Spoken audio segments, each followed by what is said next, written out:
Hey, what's going on, everybody? This is DJ Verrett, the host of Ride With Us. So today I got a fantastic guest, and I want you guys to sit back and just ride with us. How you doing today? Hi, I'm good. Thank you. How are you doing? I'm doing well. And I have a doctor with me, so I'm gonna call her Dr. Hillman. How you doing today, Dr. Hillman? I'm doing well. Thank you. So tell us a little bit about yourself. How did the word doctor come into this? Yes. Again, like you mentioned, Dr. Adrianne Hillman, I am a trauma expert. Um, Got my doctorate in public safety and victimology. So just working with survivors in the community that suffered tragedies due to violence, due to assaults, being unhoused, a plethora of things. But yeah. Okay. So what brought you here today? I'm here to help kick off the You Can fundraising campaign. Super excited about the work that's being done in these offices. I'm such a big fan since, I've come on board with You Can. I've come to know all of the great things that have happened in this room, in these walls. So much of You Can is known in the streets for being outreach, especially on Skid Row, the bright yellow T-shirts and, handing out things. But there's a lot of work that is done behind closed doors, and that's in this building where there's classes and a lot of the services that are being provided. So I'm such a big fan, and I'm excited So about what is where your it's role going. in UCAN? I'm currently the board chair, so I am super excited to lead the charge from the advisory board standpoint. Just looking over and just making sure that you can continues to survive the next 10 years, 20 years, and scale up as much as possible because there's such great things happening here. Yeah, it's one of the things when I first started UCAN Urban Community Action Network. I would never thought that I'd be in the position that I'm in today. I'm a dude from the streets, raised at a disadvantage. I joined a neighborhood fraternity, Absolutely. and I lived in the gated community for 17 out of 20 years. And that gated community was a dangerous community, Yeah, where you got 2,500 men. Everybody is an alpha. that's correct. And there's a lot of trauma that comes in of not just living in the penitentiary, but there's a lot of trauma of being incarcerated for decades. Yeah, definitely. What a lot of people don't know is how I got my start in this work.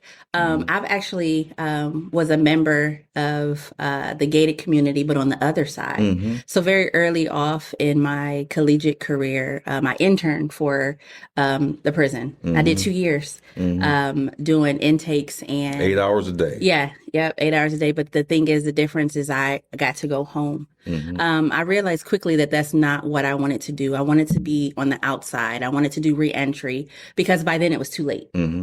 I wanted to be able to make a difference in the way that folks make decisions, and then to also help them understand the decisions that they made and why they made them. A lot of people, when it comes to trauma, just kind of manage, Yeah. but don't heal from it. So that's my, mission in That was life me. is to just work with community and help folks understand like where they are and know that they don't have to always be there. Like you can get out of it. You can, take what's happened to you, and move forward. We don't forget the things that have happened to us, but what we do is embed them into our lives and grow and move forward. And that's my goal, is to help, the community grow from the things that have happened. Yeah, it's one thing about trauma. Growing up at a disadvantage, you see a lot of violence. Absolutely. And myself, I'm a victim of violence myself. Of joining the neighborhood fraternity. I got shot in the back, and I never knew that I was a victim. Correct. I only thought that I got caught slipping. Yeah. Yeah. The trauma of being a 15-year-old boy, because my homeboy, who was with me, his name is Marlon Haynes. He got killed in 1985. He got shot in the back of the head, and I got shot in the back. Okay. So I didn't know what happened. He just fell forward, and then next my back gets really hot. And it was a drive-by shooting. And it took a long time to heal from that. Correct. Because when I'm living this particular lifestyle. Joining the neighborhood, joining the hood, joining the set, basically, right? Yeah. Is we take anybody. We take anybody. There is no. We just come on, Yeah. And like I was speaking with one of the case managers. His name is Michael. He was like, "Man, if you're gonna join an organization, but the initiation is getting your ass whooped, Correct. think different about that." Mm-hmm. But I didn't think different about that. But as I was saying, was I never healed from the trauma. Mm-hmm. From watching my friend die, going to multiple funerals, especially during the summertime, substance use, mental health, the big homeboys going to the county jail or going to the penitentiary, getting out on swole. Mm. And that's what I wanted Mm-hmm. because when the homies were getting out, they were looking like buffed up superheroes with tattoos. Mm-hmm. And they were glorifying the county jail. So everybody wanted to go to 4,800 back in the 80s, right? So this is trauma. But I want to share with you real quick is that genetics load the gun, but the environment pulls the trigger. I definitely agree with that. One of the best ways to figure out like genetics is through the ACEs. There is just a quick, small 10-question test that we can take as individuals to learn how. You say ASAM? ACEs, ACES, okay. ACEs. Where we can learn how the things that we grew up with, how big of an influence they'll have on us. And it'll tell us predictors to whether or not substance abuse or predictors to just all kinds of diseases in our body, just based off of the things that we've lived through as children. So there's an ACEs, and I had to take one myself. I didn't take it till I was in my 30s. And I realized like, oh my gosh, my score was so high just based off of where I was from and the things that I've seen, domestic violence and just all kinds of, different things in my childhood that were predictors to a possible outcome. So then I'm like, okay, well, I need to make sure that in my adulthood, I look out for certain things because I'm more susceptible because of how I was raised. Yeah. So I use things like that to help folks understand the decision making. Like, we don't blame anybody for the things that have happened in our past. We all have them. So I would just ask like, so what made you want to belong to, the street club? What made you want to join the fraternity? Like we would start there and then we would kind of go through, because my goal is to help you understand why you made the decisions. Now we made them, but why? Like why you made the decisions. And then we'll talk about healing. Yeah, I'll tell you about how because I found acceptance, companionship, and understanding. Absolutely. Acceptance. Absolutely. I was accepted. Yep. Like many others were accepted. Yep. I got companionship. Yep. Right. So where the homies at, and I got understanding. Everybody understands what's going on. That's natural. Exactly. That's all natural. It is. But it's just a way of making the decision better, So instead of joining that, then what else can we do to obtain those same things? There was nothing, I was good in sports, like most of us were good in sports. I was exceptional. What you play? I was a boxer. Okay. I used to box for Archie Moore. Gotcha. But when I got shot, I'm left-handed, I'm southpaw, and I got shot on this side, and I couldn't throw them anymore. So what happened was, had to find something else. And then rock cocaine came out. It did. We're trying to cheat poverty. I started doing that. You know how good it felt to. It sounds distorted, but to be able to put food in the refrigerator and eat good food. It's not distorted. It's just a way of life. That was, but I got other homeboys that I grew up with who were in the exact same circumstances. So after I got out in 2007 and we connected, we were in high school together, even though they were in band. They lived in the same circumstances as I, but in high school they were in music band and they became the Far Side. the rap group. So when I asked Imani and Greg, it was like, how come, Greg was like, how come you didn't get involved in this, homeboy? He was like, shit, that shit was dangerous. Yeah. You didn't see that? Not living it. I didn't see it, They developed their craft. They were nurtured by the people that they were around, right? But anyhow, what I'm saying is the decisions, I did not have the ability to really rationalize and look what I was doing, because I was doing it as desperation. I was accepted, had companionship, and everybody in the early 80s was like, get your money. Yeah, I get it. But they didn't tell, there's no warning on this lifestyle. You may go to jail for decades, you may get shot and killed, you may get arrested and all this stuff, right? But having multiple arrests for the exact same thing and different things, that means that there's something not functioning correctly in my thinking. And that's a mental health issue. Yeah, I mean, it definitely is. But I think the great thing about what you said is that now you know. Like, now you took the time to do the self-work, and you're like, I didn't know then, but now I know now, so that I can make better decisions. And that's all we want, from community, especially in the work that we're doing in UCAN. Just having a conversation as simple as us just chatting right now can help somebody understand how they could have gotten into a situation, or ways of healing where they can get out of something. So it took a long time, it took a long time, yeah, for sure. I didn't glorify the penitentiary when I got out, and I'm like, homie, they're like, how was it inside there? I said, it was very, very dangerous. Yeah, it is dangerous. Very, very dangerous when you go to the penitentiary.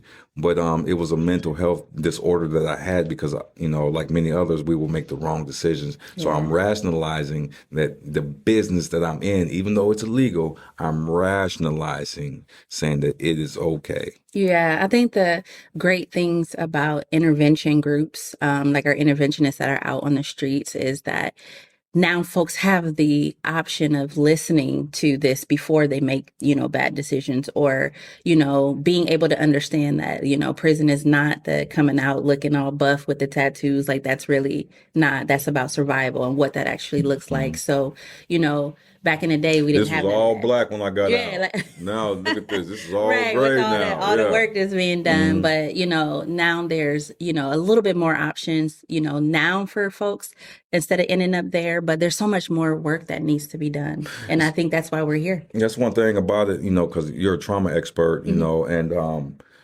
the trauma that happens inside them 40-foot walls. Yeah. It's they barely touch it.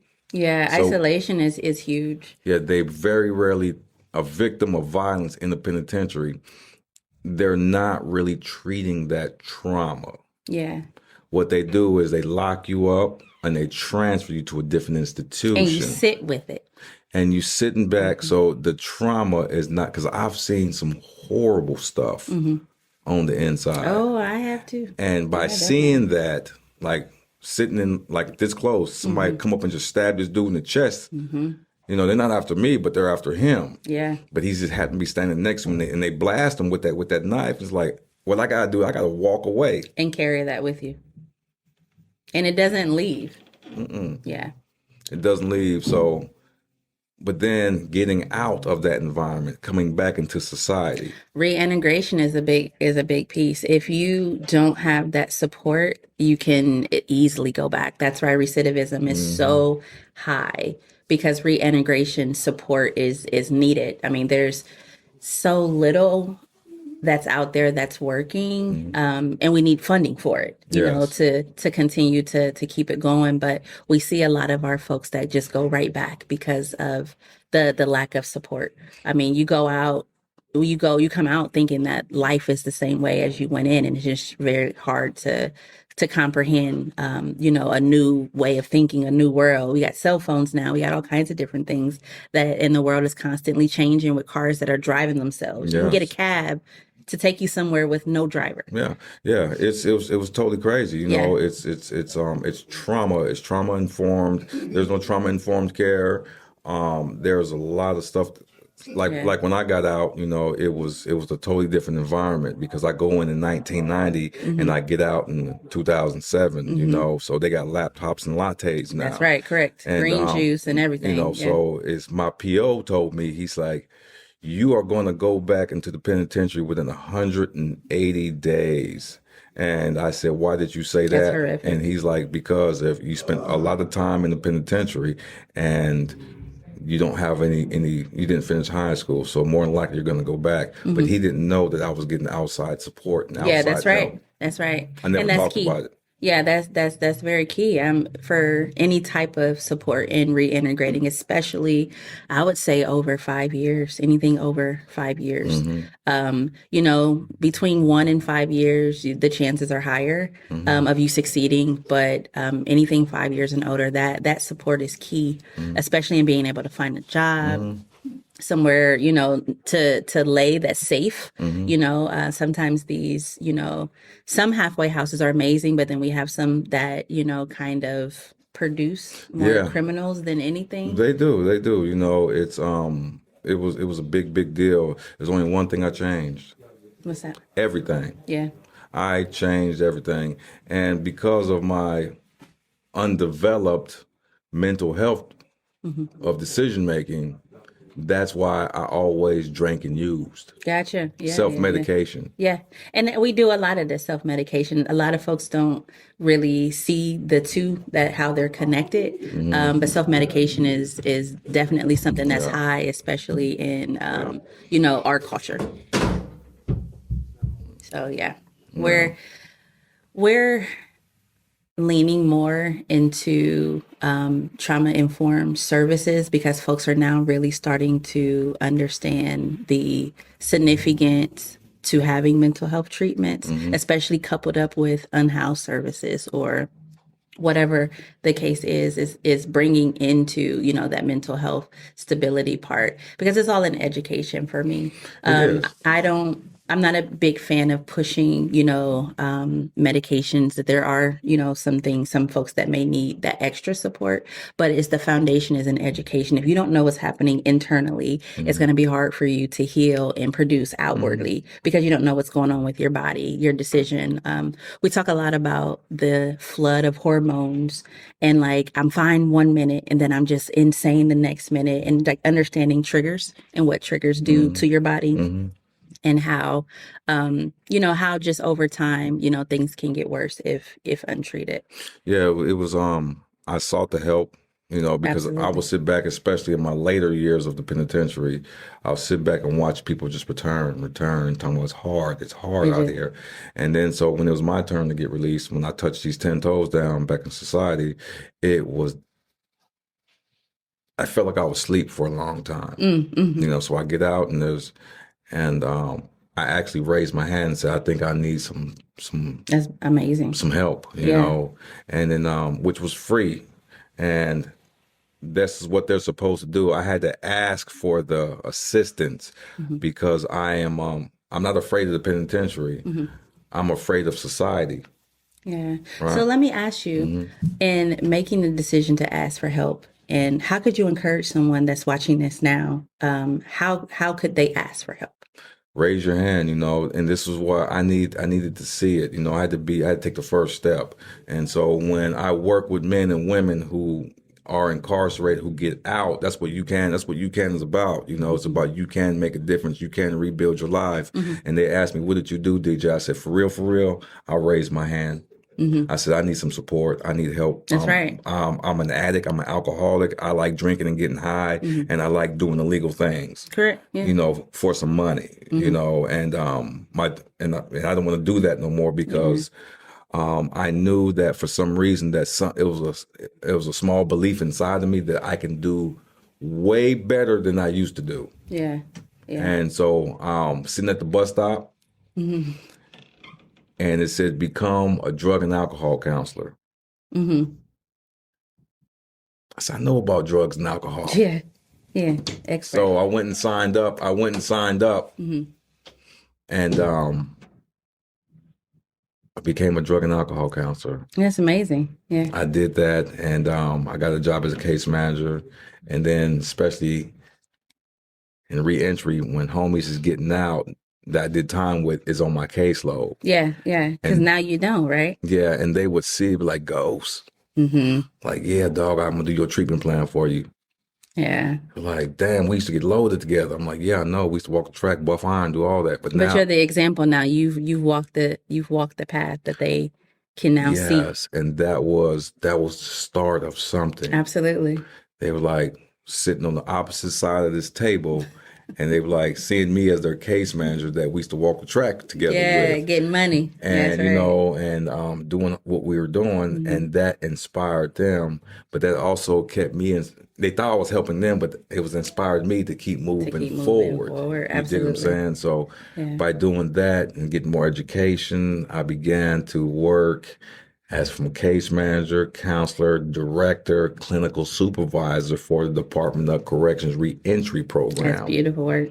Hmm. And after that, I would still see the people coming in and revolving. Yeah. And I said, there's something that I can do. So one day my supervisor says, how come you don't start your own program? And I said, you know what? I know the ins and outs, but I don't know how. And you know what he told me? You can. Yeah. You can figure it out. And that's You how I did. started Urban Community Action Network. That's right. That's You right. know, Well, so- thank you for being that example. Well, you know, so that's what I'm about. I'm just a servant to the community. That's right. And, you know, especially with like substance use, mental health disorders, housing.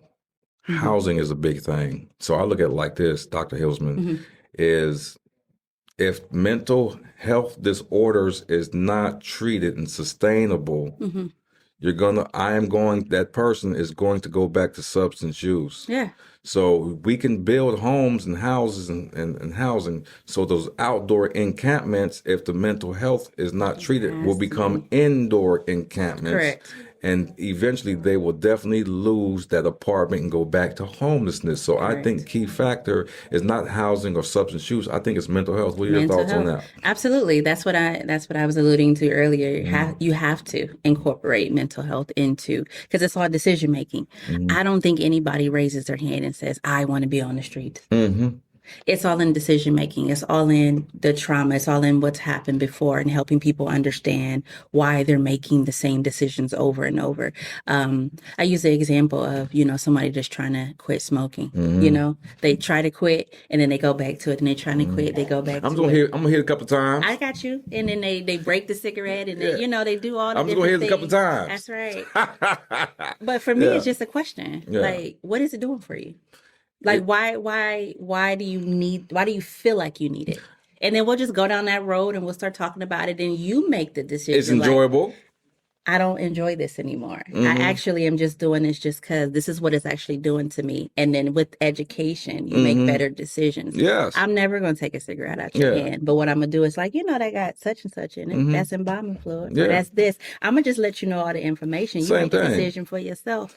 But it's just all in education. It is, Right. and I've been had that question a gang of times. Oh, Like, for man, sure. I'm like, gonna man, keep asking you. I used to smoke Sharon back in the days. I was embalming fluid. You know what I'm saying? Right. So this is the healthier version of it. I got you. But yeah, got you. I totally dig it, and and I understand that concept. Yeah, mental health for And, sure. Got to ask those hard questions. We have to be able, and in a safe place. That's the key thing too, is that we have support out there, but we don't have people that look like us doing it. Yes, yes. That's why I'm out there on Skid Row, like on Figueroa too. My culture and my background is not like everybody else's. Like how I grew up, the things that I seen, the things that I see now, I'm able to stand as a representation of like, hey, I grew up just like you.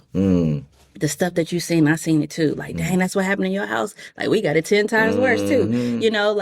But then I'm still providing the service. I'm like, okay, so now we got that established. You know that I understand what you're going through. So let's talk through it.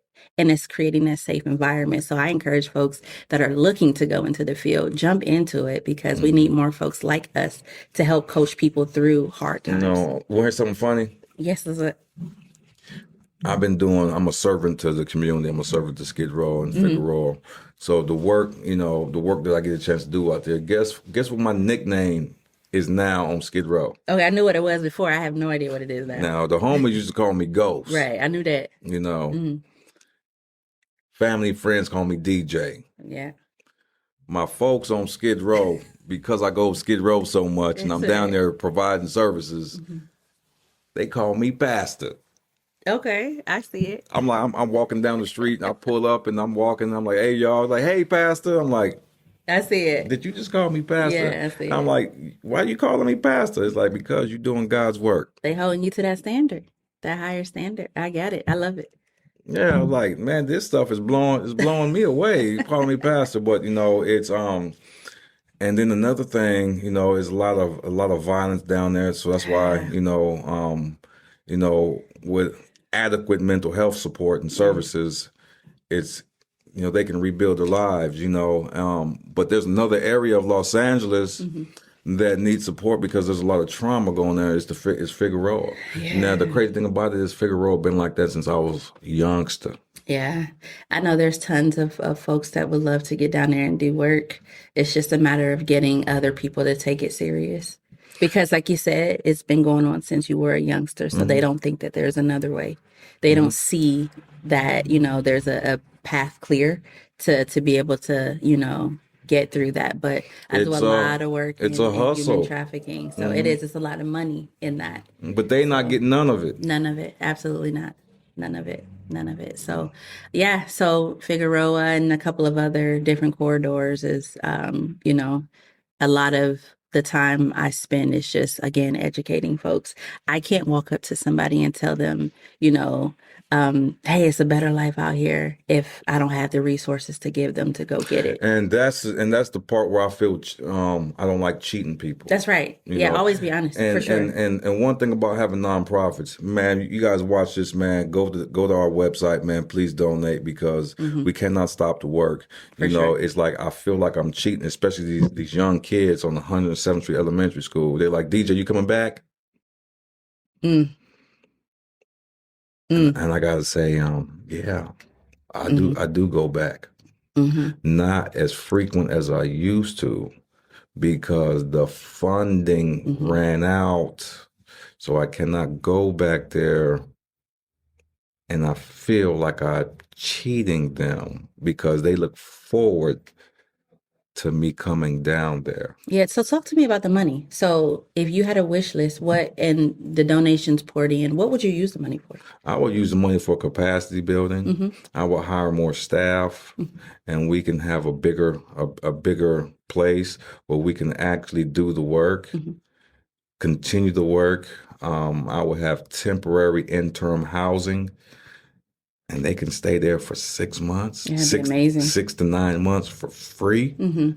Attend all the cognitive behavioral therapy groups, address all the issues, save 85% of their check, teach financial literacy, and at 7 months, begin to transition them out into their own place where they can maintain because they got 7 months of sobriety, 7 months of working. They're gonna accumulate 18 checks. 85% of their checks will be deposited into an account. So by the time at 9 months, they have financial security. They're strategic. They've been coordinated. Now they have enough. They will have more money than most people have in their savings account right now. And all they got to do is continue to maintain that. Yeah. Maintain that aftercare is very important. And we know it works because we have folks that have come through. That's me. And have said, all of the amazing things that have happened here and got them on their feet, and they're doing wonderful. So we know that it works. So we know it works, and I could not do it by myself, So I'm glad that you're a part, because I do need direction on a lot of different things. I'm good at it being in the streets. That's right.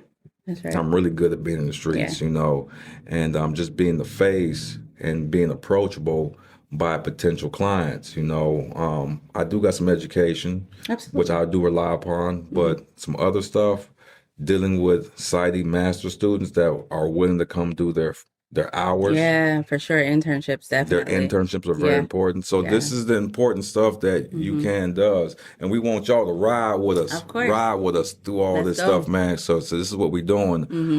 But yeah, it's there's so much to do in this community, not just in Los Angeles, California, but around the world. Absolutely. You know, and one of the things is I travel a lot, and for some reason it's always the communities that look like me, that are low income, high crime. That part. Absolutely. And I'm not just saying that, you know, that's an actual fact. It is a fact. It's a fact. I've been to Panama. I've been to Brazil. I have a house in Brazil. Yeah, correct. I've been to the Caribbeans. Yeah. I've been to a lot of different places, and every time I go to the low income, high crime, everybody in that community looks like me. And it's violent sometimes, and people just turn a blind eye to that. Mental health, people walking around begging for food, mental health, Yeah. sleeping on the sidewalk. That is an epidemic. Yeah. I think it's if we look at like unhoused from a different pronged approach, like a 4 or 5 prong approach where you got substance abuse, you got mental health, and the different layers, the trauma and the different layers that's stacked up. I think you have the making of a beautiful program. Well, that's what we do here. That's what we do here. That's exactly what we do here. So you don't deal with just the one issue of being unhoused. There's different prongs and there's different players and resources that you send folks to that helps them make, those better decisions as a whole. So I'm very excited about UCAN, the work that's being done here. Ride with us. Come on, y'all. Y'all got to ride with us because we can do it, but we can't do it without your support. So y'all got to ride with us because UCAN is making a difference, but we can do some major stuff. Absolutely. Absolutely. And it's definitely a fun time. Just being able to just get out in community and meet your neighbors. I mean, these are folks that are just like us. They are. They eat every day. They go to sleep every day. The same things that we do. And it's just, it could be one bad decision, that has landed them there. It could be multiple. But, our mission is to, get folks back on track. We don't do the work for them, but we definitely get them set up for greatness. And it works. Support. One person was sleeping. His front door was a zipper. Yes, correct. And I told him, I said, the goal for you, dog, is to have the keys to your front door versus your front door being a zipper. And he sit there and said, damn. Yeah. Ain't nobody never told me no shit like that before. Yeah. And I said, dog, that's real stuff. He said, I do want keys to my front door versus my front door being a zipper. That's right. So I don't know, what do we got, guess? All right, hold on. We're filming, man. Excuse me. The work doesn't excuse me. See, we're trying to do this podcast right now. We got everybody knocking on the door right now. No, it's awesome. We love the support. Hey, come on down. Yeah, come on down. Yeah. So we've been on here for about 35 minutes, and this is a really good conversation that we're having, and so so much more. Join, subscribe. Continue to come back. We'll keep, updating you, but we'd rather you get involved so that you learn the information yourself. So how can we reach UCAN? You know what? Social media. We have, UCAN LA social media. We have our website, UCAN LA. You can definitely donate. You can volunteer every other Sunday. We're down on Skid Row. Yeah. We would love to have, your help and support with that too. And then just share this with, somebody that you think may be of great support, whether it's an organization or funder. We definitely, need the funding. But yeah, just get involved, reach out to us. And as you see, we have a lot of fun with the things that we do. And then we'll continue to show up for you as you show up with us. That's what I'm talking about. So again, we got Dr. Hillman. And we appreciate you right here. So she's like, call me Adrianne. Like, no, I'm gonna call you doctor. I'm gonna call you doctor. But My name is DJ Verrett. You know, everything we were talking about, what she was talking about, some real stuff. We want you guys to ride with us. Please visit www.ucanla.org. Join our newsletter. Hit us up on Instagram at UCAN_INC. Follow us, support. Hit that like button. Make a comment, and also, most important, we can't do this because we're a nonprofit. Hit that donation. Absolutely. My name is DJ Verrett. Thank you for riding with us. Peace.